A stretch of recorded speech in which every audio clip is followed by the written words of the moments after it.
matakot, kabahan sa mga kwentong nakakagimbal sa Kaistorya YouTube channel with daily post at 7 p.m. Dito sa Papa Dudut Stories, ikaw ay hindi nag-iisa.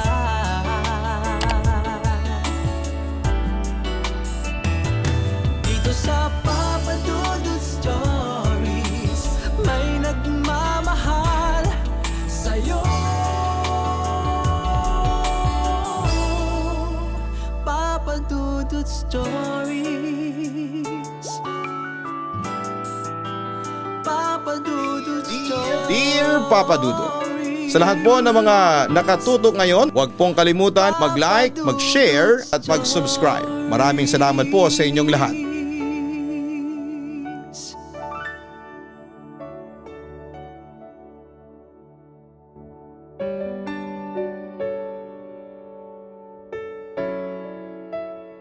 Kumusta kayong lahat? Ako po si Ali ng Santa Ana, Taguig City. Pero ang mga magulang at kapamilya ko ay nakatira doon sa Antipolo, Rizal. Kakatapos ko lang ng high school at kasalukuyang naka-enroll bilang first year college student. Nursing ang kinuha kong kurso. Bata pa lamang ako ay palagi nang sinasabi ni na mama at papa na magna-nurse ako. Pero lingid sa kanilang kaalaman, gusto ko sanang kumuha ng kursong abogasiya. Ilang taong ko ring pinaglalaban ang gusto ko ngunit hindi talaga nila pinakinggan ang hinaing ko. Kung kaya heto ako ngayon, pinagtsatsagaan ng kursong hindi ko naman first choice. At saka hindi rin naman masama ang nursing dahil kapag naging nurse ka na, malaki ang respeto sa iyo ng lipunan. Samantala, natatandaan ko yung araw ng enrollment ko sa school na nangyari ilang buwan lang ang nakakaraan. Nagpasa lamang ako ng requirements at pumirma ng papel. Tapos ay nakalis na rin po ako. Tapos nung araw ding yon na ipinuntahan ko noon yung murang apartment house na sinasabi ni mama. Oo, mura lamang ito, 300 piso lang ang bayad sa renta kada buwan. Ewan ko kung ano ang dahilan. Gustong gusto ni mama na dito ako kasi makakasave sila. Mahirap lang kasi kami. Si papa ay isang magsasaka lamang samantalang si mama ay isang labandera. Ako lang mag-isa ang anak nila pero hindi pa rin sapat ang sahod nila para matustusan ang araw-araw na buhay namin pati na ang pag-aaral ko. Isa na rin po ito sa rason kung bakit ayaw nila akong papasukin ng abogasya at nursing na lamang ang pinakuha sa akin. Medyo malayo ang apartment house sa paaralan. Malaki ito at mayroong pangalawang palapag. Pinindot ko ang doorbell para malaman ng may-ari na may tao. Ilang ulit ko rin po itong pinindot hanggang sa lumabas ang isang matandang lalaki mula sa pintuan. Bumati siya sa akin at bumati din ako sa kanya. Iha, ikaw bang nangungupahan sa kwarto sa itaas? Tanong niya sa akin. Opo tito, ako nga po pala si Ali. Magalang kong sagot sa kanya. Ah sige, ako nga rin pala si Domingo. Halika at puntahan natin ang kwarto mo. Aniya. Binuksan niya ang gate at pinapasok na ako. Pagkapasok namin sa pintuan ng mismong bahay ay nakaramdam ako ng hindi maipaliwanag na kung ano. Ewan ko ba. Pero dahil na rin siguro ito sa kalumaan ng bahay.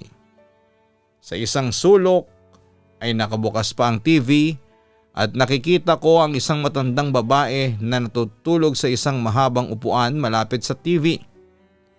Isinawalang bahala ko na lamang dahil baka asawa ito ni Mang Domingo. At kapag gumising ito ay makikilala ko rin naman ito. Iha, halika, akyat tayo sa kwarto mo sa itaas. Dinig kong sabi ng may-ari ng bahay. Nasa hagdanan na pala siya. Tumango na lamang ako at sumunod sa kanya. Habang paakyat kami ay buwaba ang temperatura sa aking katawan pero pansin kong pinagpapawisan ako. Binuksan ni Mang Domingo ang kwarto at tumambad sa akin ang isang malawak na kama, 2 closet at isang salamin sa may daanan papuntang CR. Iha, nilinis ko na ito at ang gagawin mo lang ay kunin ang gamit mo sa iyong bahay at dalhin dito. Nakangising saad niya sa akin. Opo, bukas ko na lang po dadalhin ang mga gamit ko dahil sa pangalawa pa naman ang simula ng pasok ko, sambit ko sa kanya. O sige, iwan muna kita ha at sa ibaba lang ako.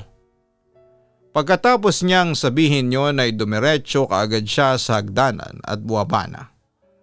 Naiwan ako mag-isa dito at hindi pa rin nawala sa paningin ko ang malaking salamin. Kung pwede lamang akong makapasok dito ay tiyak na magagawa ko. 6 na talampakan ang haba at 2 naman ang lawak nito. Inupuan ko muna ang kama at nasigurado ko namang komportable naman dito. Binuksan ko pa ang 2 closet. Ang malaki ay halatang matagal na dahil medyo sira na ito. Gawa ito sa kahoy at marami kang malalagyan ng gamit dito. Ang maliit naman ay gawa sa plastic, ay 4 na drawer lamang ang nandoon. Sapat na mga ito sa mga gamit ko. Huling ginawa ko ay pinuntahan ang banyo. At bago ako pumunta doon ay nadaanan ko lamang ang salamin dahil daanan din naman ito. Pagkaharap ko lamang sa malaking salamin ay umiba ang pakiramdam ko. Para akong naihi at mas dumoble ang paglabas ng pawis sa katawan ko. Mainit dito dahil walang electric fan at aircon.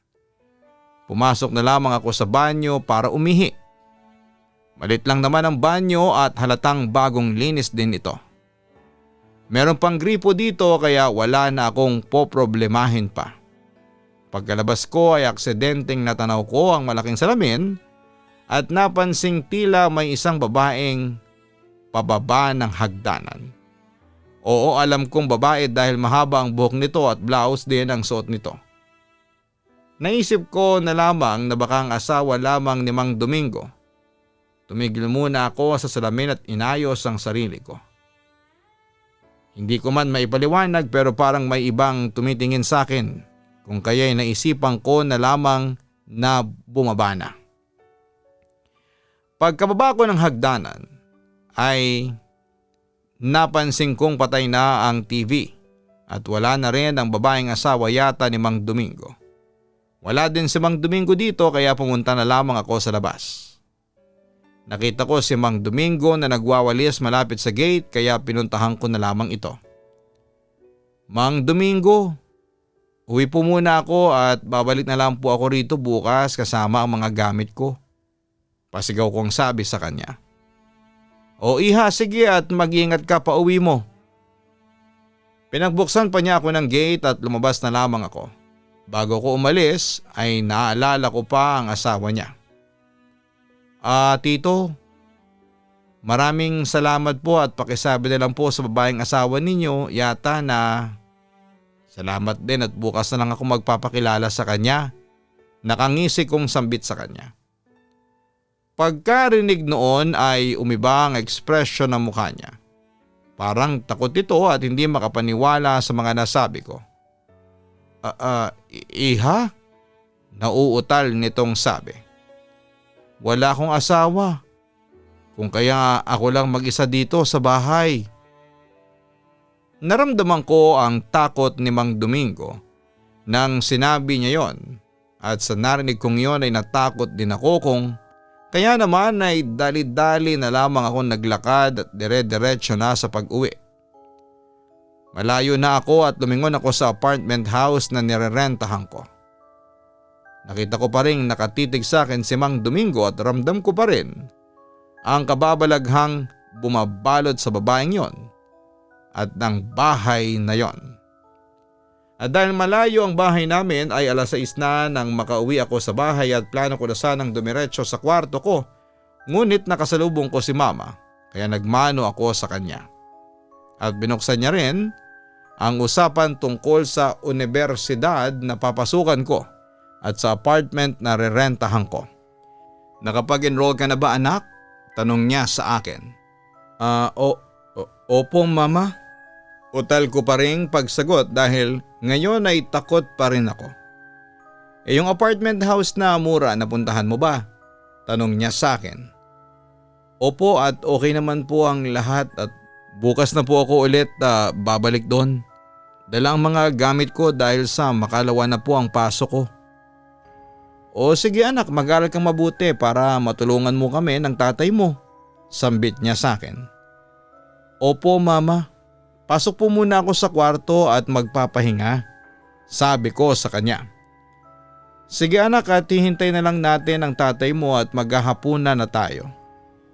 Tumangon na lamang ako sa sinabing yon ni mama at dumiretso na sa aking kwarto.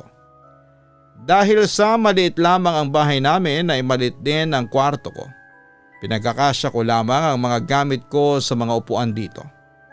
Humiga ako sa kama at hindi pa rin mawala sa isipan ko kung ano ang mga nangyari kanina. Sino kaya ang babaeng yon? Kung pwede lang sanang humanap ako ng ibang marerentahan, dapat ay ginawa ko na ngayon. Kasi naaawa ako kina mama at papa. Dahil ito lang ang apartment house na pinakamura, kaya makakapag-ipon sila. At hindi na mahihirapan sa pagbabayad, Papa Dudut. Pero paano ako? Paano ko sasalubungin ang bagong buhay ko doon? Baka magpakita ulit sa akin yung babae. Natatandaan ko pa rin siya, tandang-tanda ko pa rin kung paano ko siya nakita sa salamin. "Anak, gising na at maghahapunan na tayo." Nagising ako at hindi ko na malayang nakatulog ako dahil sa kakaisip sa babaeng yon. "Anak, gising na," sigaw sa labas. Si Papa na yata yon. Tinignan ko ang oras at 7:30 na pala. 1.5 oras din akong nakatulog. Bumangon na ako mula sa pagkakahiga at inayos ang sarili ko at lumabas sa kwarto para sumabay kina mama at papa na maghapunan. Nasa mesa na silang dalawa at tila nagtatakang nakatingin sa akin. "Anak, bakit may dugo yung mata mo?" Nagulat ako sa tinanong sa akin ni Papa. Pinunasan ko ng aking kamay ang mata ko at meron ngang dugo. "Anak, okay ka lang ba at saan galing yan?" Si mama naman ang nagtanong ngayon. "Ewan ko po ma. Maghihilamos na lang po ako sa banyo." Nilakasan ko na lamang ang loob ko dahil kahit ako ay hindi ko rin maipaliwanag kung saan ito nanggaling. Pagkabalik ko sa mesa ay kumakain na sina mama at papa at sumabay na rin ako. Pakbet ang ulam namin ngayon at kahit sandali lang ay naging masaya ako dahil paborito ko po ito. Pagkatapos kong kumain ay hinugasan ko na ang kinainan namin at nagpaalam kina mama at papa na matutulog na sa kwarto. Pagkapasok ko sa kwarto ay humiga kaagad ako at kinuha ang cellphone ko. Nakatutok ako dito at hindi namamalaya ng paglipas ng oras. Nakaka-chat ko kasi ang mga dati kong kaklase noon at miss ko na sila. Nang malobat ang cellphone ko ay doon ko na lamang napansin na 11:00 na pala. Kaya kumuha ko ng charger at nag-charge at hinintay kong dalawin ako ng antok. "Hayop ka? Walang iya ka?" Pagbukas ko ng mga mata ko ay isang babaeng duguan ang mata ang nakita ko. Naka-uniform pa ito ng pang-nurse. Duguan ang mukha niya at nalilisik ang mga mata nito sa akin. May dala itong tali at kutsilyo sa magkabila niyang kamay. "Papatayin kita!" Dito na ako napasigaw at nagsimula ng tumakbo dahil sa takot. Hindi ko alam kung ano ang gagawin ko. Tumakbo na lamang ako ng tumakbo hanggang sa makarating ako sa isang kwarto. Pumasok ako at nilako ang pintuan. Napaiyak na lamang ako. Ilang saglit pa ay may kumatok sa pinto. Alam kong ang duguang babae yon. Takot na ako, Papa Dudut. Hindi ko alam kung ano ang gagawin ko. Lumingon ako at nakita ko ang isang bata na nasa loob ng salamin. Isang malaking salamin yon. Nasa loob nito ang batang nakangisi pa sa akin, ngunit bigla na lamang umiyak at tumakbo patungo sa banyo. Hindi ko alam pero parang pamilyar sa akin itong kwartong ito, Papa Dudut. Papatayin kita. Hindi na ako nakagalaw sa narinig ko. Siya yon. Sinubukan kong lumingon at nandun na ang babae sa likod ko at nakatutok sa akin ang kutsilyong hawak niya sa kanan niyang kamay. Umiiyak ito at kahit takot ay nalungkot ako at nakaramdam ng awa para sa kanya. Mahal na mahal kita, pero bakit mo nagawa sa akin to? Walang iya ka. Bigla niya akong sinugod at sinakal sa lieg. Sinumukan kong lumaban pero hindi ko kaya dahil napakalakas niya. Puro tawa niya lamang ang naririnig ko at tila may sumasabay pa na batang umiiyak. Malapit na akong mawala ng hininga pero pinilit ko pa rin lumaban sa kanya. Kahit hirap na ako. Hanggang sa hindi ko na makayanan ang makahinga. Kaya napapikit na lamang ako, Papa Dudut. Anak, gising! Anong nangyayari? Dinilat ko ang mga mata ko at nakita ko ang pag-aalala ni Papa samantalang si Mama naman ay umiiyak na. Binabangungot daw ako at sumisigaw habang nakatulog. Kahit panaginip lang yon ay takot na takot ako doon dahil parang totoo. Anak, ayos ka lang ba? Halika na at mag-aalmusal na tayo pagkatapos ay sasamahan na kitang puntahan yung apartment mo, sabi sa akin ni Papa. Hindi niya alam kung ano ang napanaginipan ko dahil itinago ko na lamang sa kanila. Tumigil na rin si Mama sa kakaiyak dahil siguro sa ipinakita kong peking ngiti sa kanya. Lumabas na sila ng kwarto samantalang ako ay iniisip ko pa rin ang napanaginipan ko. Ang kwarto sa panaginip ko, yun din ang kwarto sa apartment house ko. Lalakasan ko na lang ang loob ko at nangakong kakayanin ko kung ano man ang mangyayari sa akin doon. Ngayong araw na ako magsisimulang manirahan doon at sana ay walang masamang mangyayari sa akin, sana nga. Anyway, same day natatandaan kong bumiyahe ako kasama si Papa papunta doon sa upahan kong apartment house. Hindi ko man pinaparamdam kay Papa pero sa kaloob-looban ng isipan ko ay hindi mawawala yung mga tanong sa isip ko. Kung sino yung dalawang babaeng yon pati na ang isang bata. Nang dumating na kami ay kinuha agad ni Papa ang mga gamit ko na nakalagay sa dalawang malalaking bag. Bumungad kaagad sa amin si Mang Domingo at bumate ng magandang hapon. Pinapasok na niya kami at dumiretso kami kaagad sa kwarto sa itaas. Walang pinagbago. Ganon pa rin ang anyo nito kahapon at ganon pa rin ang nararamdaman ko dito. Parang medyo hindi gumaganda ang pakiramdam ko.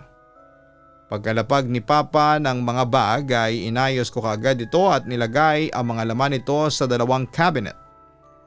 Habang nag-aayos ako ay lumabas muna si Papa para kausapin si Mang Domingo.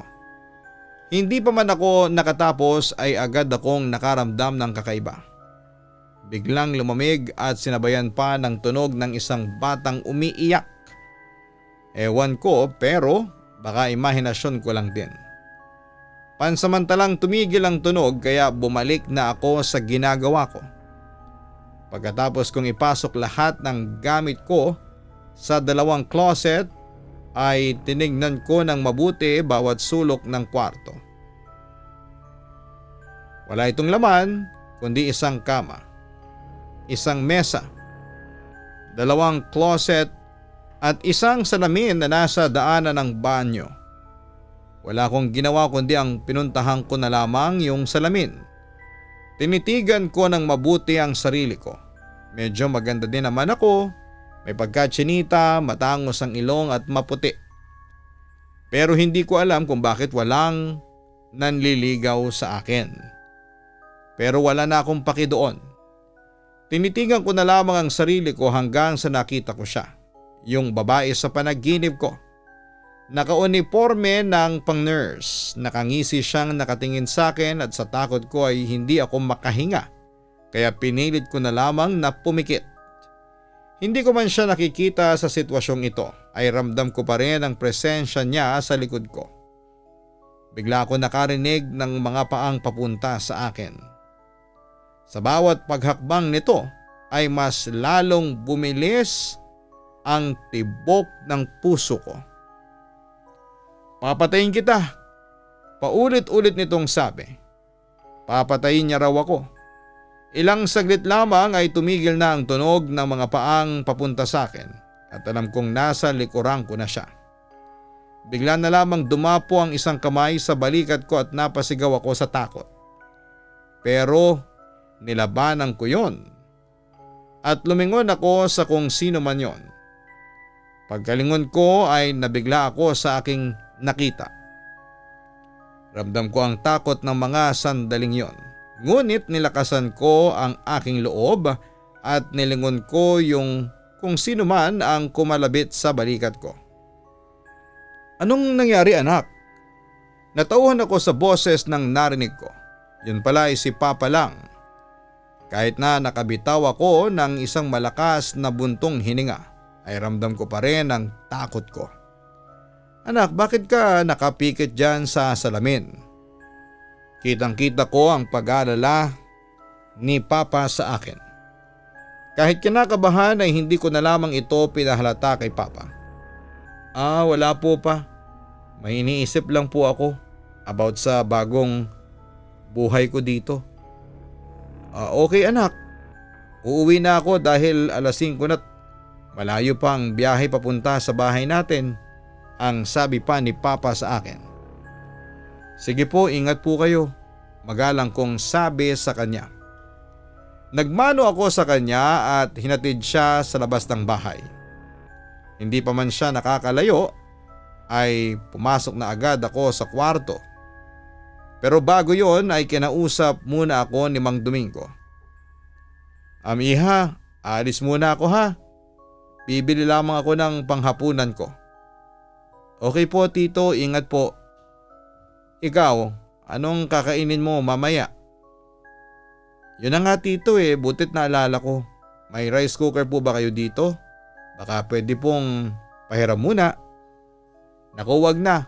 Ako na lang ang magluluto mamaya ng panghapunan natin. Hindi ko inaasahan na mabait din pala si Mang Domingo. Kaya napangiti na lamang ako. Maraming salamat po talaga. Ngumiti naman sa akin ang matanda. Walang anuman iha. Ituring mo na akong pangalawang ama mo dito. O sige at aalis na ako dahil baka maabutan ako ng dilim. Sige po tito, ingat po kayo. Pagkalabas niya ay dumiretso na ako sa kwarto ko. Binuksan ko ang bag ko at kumuha ng isang libro. Hell University ang title nito at nasa 2nd chapter pa lamang ako. Habang nagbabasa ako ay biglang may kumatok sa pintuan ko. Nakaramdam ako ng takot dahil bakit may kakatok kung wala akong narinig na footsteps paakyat sa hagdanan. Dahan-dahan akong tumayo at may kumatok na naman. Napatras ako. Bumilis bigla ang pagtibok ng puso ko. Dahan-dahan kong ginalaw ang mga paa ko at naglakad papunta sa pintuan. Dahan-dahan hanggang sa makarating na ako. Tumingin ako sa hagdanan at wala naman akong nakita. 2 minuto din ang lumipas at nandun na rin ako sa pintuan at nagtataka kung sino yung kumakatok. Isasara ko na sana ang pinto nang bigla akong makarinig ng 3 katok sa pintuan. Doon ko lamang na-realize na hindi dito nanggagaling ang tunog kundi sa pintuan ng banyo ko. Hindi ako maaaring magkamali. Galing sa banyo ang katok. Dahan-dahan kong tinahak ang landas papunta dito at bawat hakbang ay tila isang pagkakamali na hinding-hindi ko dapat ginagawa. Pero nang mga sandaling yon ay isinabahala ko ang takot. Haharapin ko siya. Haharapin ko kung sino sila. Hindi ko isusuko ang apartment house na ito. Hindi ko isusuko ang mga pangarap ng mga magulang ko. Hindi ko isusuko ang sarili ko.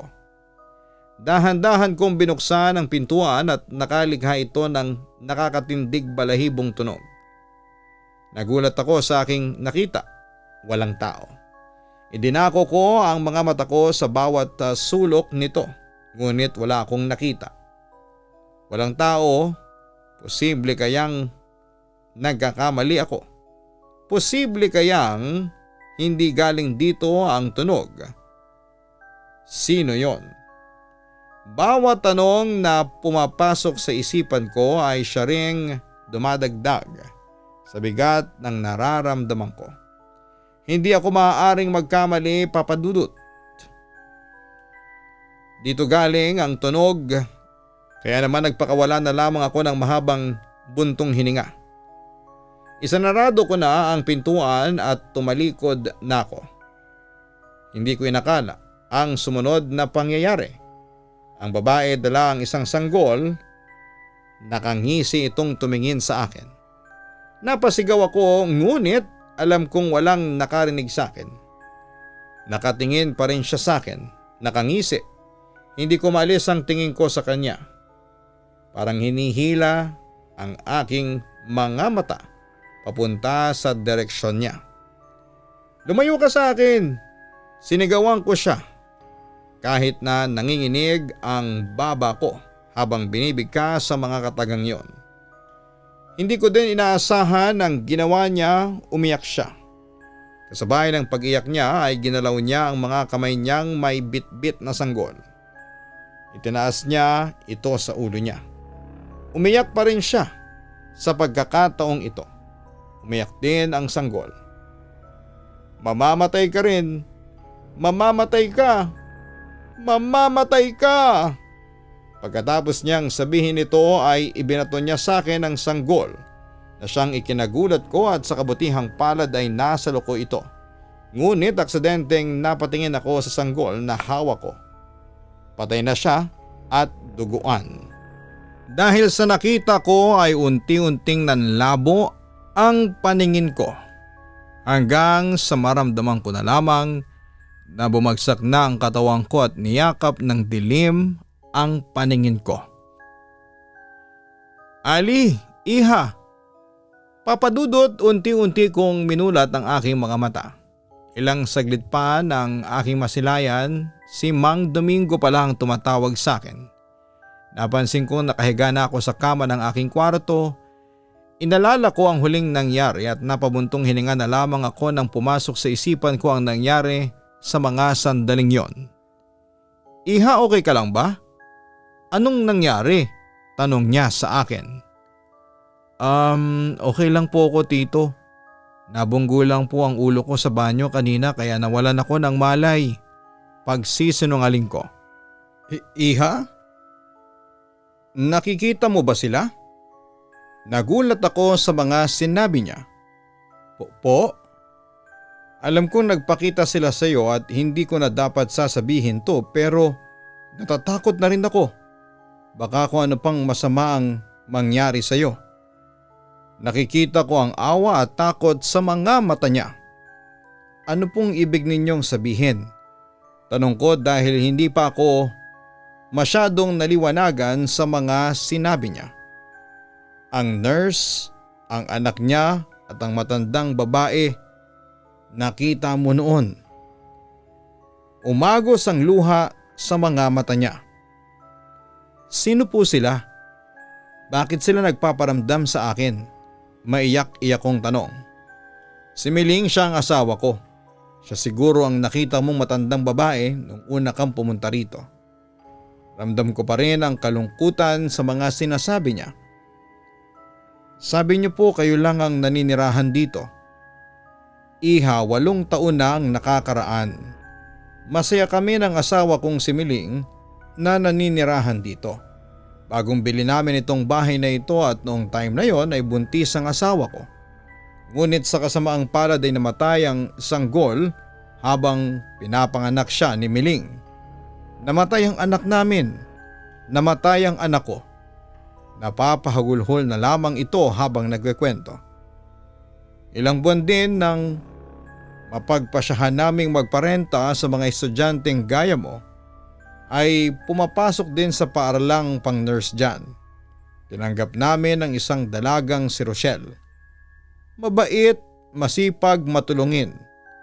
Habang nakatira siya sa kwarto na kasalukuyang kwarto mo ngayon. Napalapit ang loob namin sa kanya dahil hindi kami biniyayaan ng anak ay itinuring na anak namin si Rochelle. Ngunit ilang buwan nang lumipas ay lumaki ang tiyan ni Rochelle. Nabuntis siya. Malaki ang pinagtataka namin dahil ilang beses siyang umiyak dyan sa kwarto niya at sinasabi sa aming hindi siya kailanman nakipagtalig sa kung sino. Noon naman ay nahiwagaan ako sa mga narinig ko. Paano po siya nabuntis? Tumingin-tingin siya sa paligid. Hindi tao ang nakabuntis sa kanya. Bago pa man mangyari yon, ay naririnig siya naming umuungol kada gabi habang natutulog siya. Ngunit hindi namin siya sinabihan.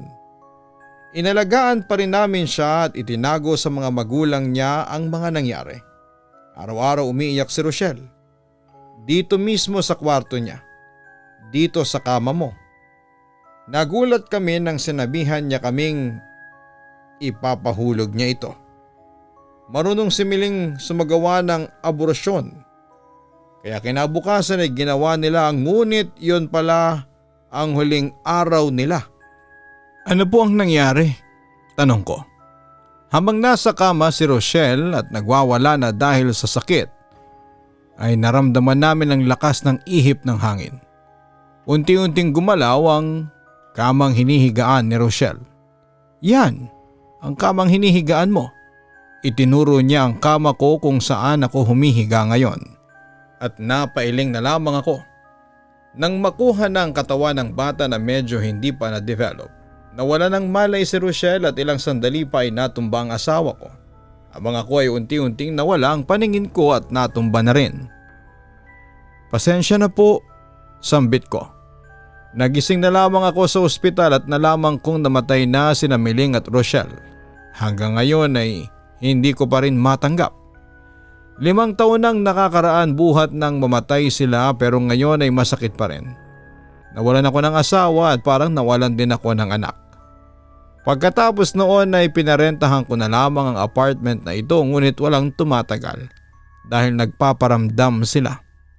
Kaya ginawa ko na lang na mura ang bayad at ngayon ay nandito ka na. Kailangan kong sabihin sa iyo na umalis ka na. Saad niya pa sa akin. Pero dito lang po ako makakatipid. Pagbigyan niyo na po ako. Bukas po ay tatawag ako ng pari. Pag mamakaawa ko dito. Ilang pari nang pinapunta namin dito, iha. Umalis ka na lang. Tito, please po, kakausapin ko sila. Magmamakaawa akong tumahimik na sila. Samahan niyo po ako at magdasal po tayo. Paghihikayat ko kay Mang Domingo at unti-unting tumulo ang luha sa mga mata niya. Hinawakan niya ang kamay ko at sinimulan ng panalangin. Miling, mahal ko. Rochelle, kung nasaan man kayo ngayon, sana ay matahimik na kayo. Ipinapangako ko na araw-araw namin kayong ipagdarasal nitong bagong rumerenta dito na si Ali. Maawa kayo sa bata, may pangarap din siya at kailangan niya ang lugar na ito. Pasensya na kayo kung ano man ang nagawa ko nung mga araw na yon. Pasensya kung hindi ko kayo napigilan at natulungan. Patawarin niyo ako. Humagulhol ulit si Mang Domingo habang nakapikit. Sa ngalan ng Ama, Anak at ng Espiritu Santo. Amen. Niyakap ko si Mang Domingo para makuha ko rin ang kaunti ang pighating nararamdaman niya. At yun na nga, papadudot sa kabila ng kababalaghang bumabalot sa bahay ay nagpasya pa rin akong magstay dito. Ayon, nagpaparamdam pa rin sina Rochelle at Aling Miling sa akin hanggang sa hindi ko na nakayanan, kaya nagpasya na lamang akong umalis. Buti na lamang at may nirekomenda si Mang Domingo na dorm na mura lang ang upa at malapit sa school na pinapasukan ko. Kaya ayon, nakahanap din ako kaagad ng matitirhan. 1,000 per month kasama na ang ilaw at tubig. Oo, mas malaki ito kumpara sa upa kina Mang Domingo. Pero sa tirahan kong dorm ay walang multo at payapa. Hanggang ngayon ay dito pa rin ako nag-i-stay. At ito ang karanasang maibabahagi ko po sa inyo. Recently lang po ito nangyari sa akin at masasabi kong matindi pa rin ang impact sa akin. Ang hirap kalimutan lalo na't napatunayan ko na sa sarili ko na totoo pala ang mga multo at hindi lang katang-isip ng tao. At mas nakakatakot palang multo kapag nakita mo sa personal kesa sa mga napapanood ko sa mga horror movies. Kaya eto, panay ang dasal ko sa Panginoon na sana'y makalimutan ko na ang experience kong yon. Papa Dudut, hanggang dito na lamang po at maraming salamat pong muli at magandang araw po sa inyong lahat. Lubos na gumagalang, Ali. Maraming salamat kay Ali sa pag-share mo sa amin ng iyong totoong kwentong nakakatakot. May mga haunted houses na hindi na dapat tinitirahan ng tao, lalo na kung agresibo at nagdudulot po ito ng kapahamakan sa mga taong nakatira. Kung sa tingin mo'y wala kang sapat na tapang na makakita ng mga multo o maka-encounter ng mga nilalang na paranormal, ay huwag mong pilitin o isiksik ang sarili mo sa tirahang puno ng kababalaghan. Pangalagaan mo ang iyong mental health.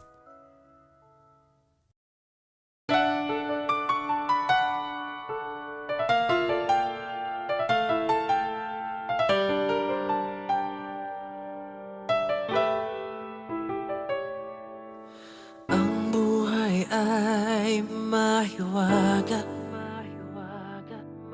laging may lungkot at saya. Sa Papa Dudut Stories, laging may karamay ka.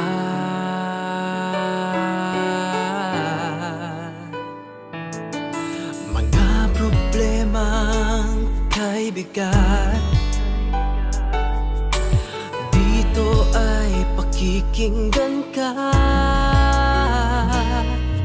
Sa Papa Dudut Stories, kami ay iyong kasama.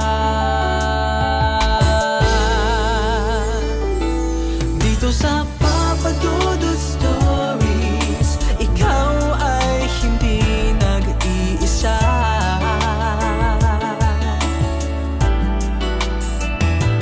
Dito sa Papa Dudut Stories, may nagmamahal sa'yo.